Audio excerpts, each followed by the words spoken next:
age of discernment, ma'am.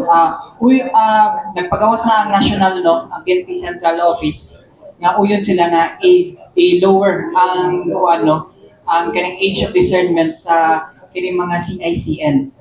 Diri ba sa local, sa pa inyo ang take ani?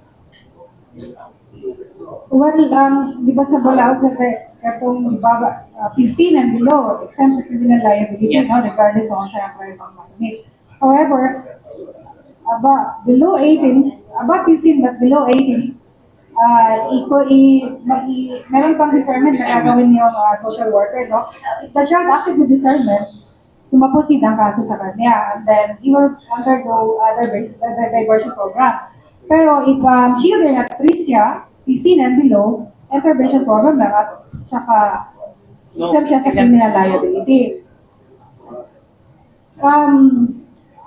In terms sa sinabi mong pagbaba ng discernment, I don't think so, no, na kung favorable ba siya kasi marami, I have data on actually when it comes to the law or Davao City alone, no. From calendar year 2024, we have recorded 93. And in 2025, we have 82. So ngayong 2026, January to May, we have 2022. So medyo 22? 22 sa 2020. 22 CICN Yes, sa January to May. to May. So sa present. So, what unsay indication na nga mga data, ma'am, na yung nakuha?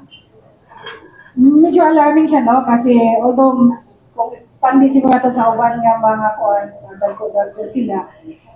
Pero alarming siya kasi although bumaba siya ng 11 sa 2025, no? Mayroon naman tayong mga intervention program na ginagawa ang city government, no? Na ay local ordinance, no? Na ang localize ang mechanism sa intervention program, no? And then we have a quick response team sa QRT kanang sa CSWDO na i-rescue ng mga bata, especially those children roaming around the street without accompanied by their parents. I-rescue sila para di sila makakumit og crime sa kadalanan or di sila mahimong instrument na mahimo og crime. Considering nga dili mo sila mamayad ng kaso. So, ang adult ng mga criminals, gusto sila gamiton at pagkakita sa mga pailan. Kung katong mga pailan na, adun na kita'y bahay pag-asa. Di ba? Nga nakakaroon sila din nga, katong mga na-pailan ka mga children na nagtitulo. Adun na sa mga intervention program na dinahimo ang atuang mga barangay.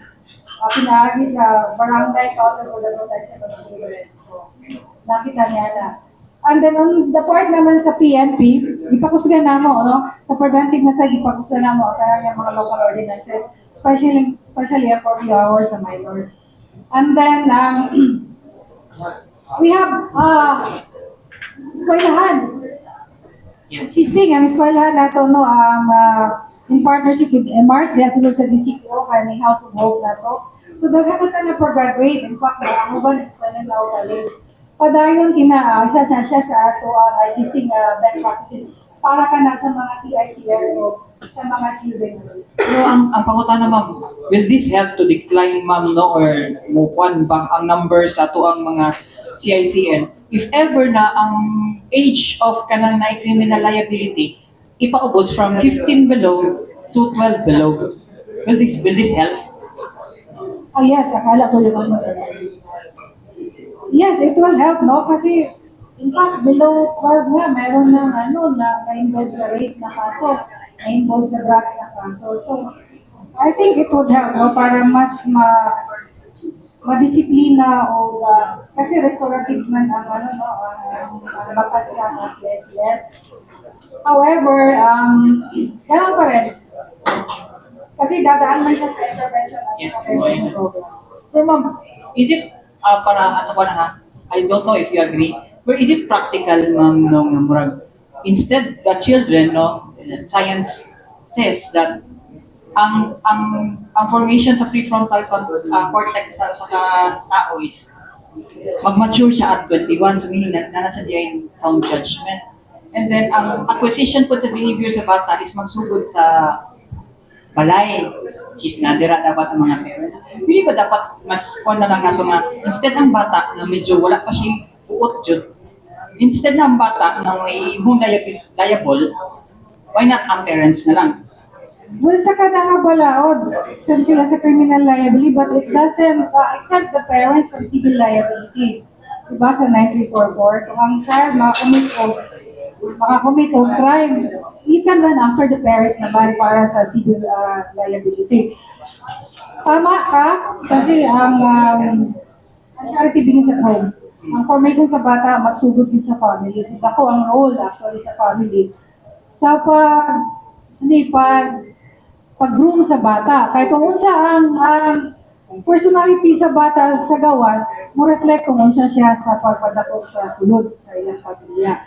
So, dako ang role sa family. O adunay responsibility actually ang parents nga i-disiplina gyud nato atong mga anak o musunod gyud sa unsay sakto. Yung nabisa na ba yung mga CICN, police pay pasanginlan, or ang teachers po, o mora na kayo. Okay na.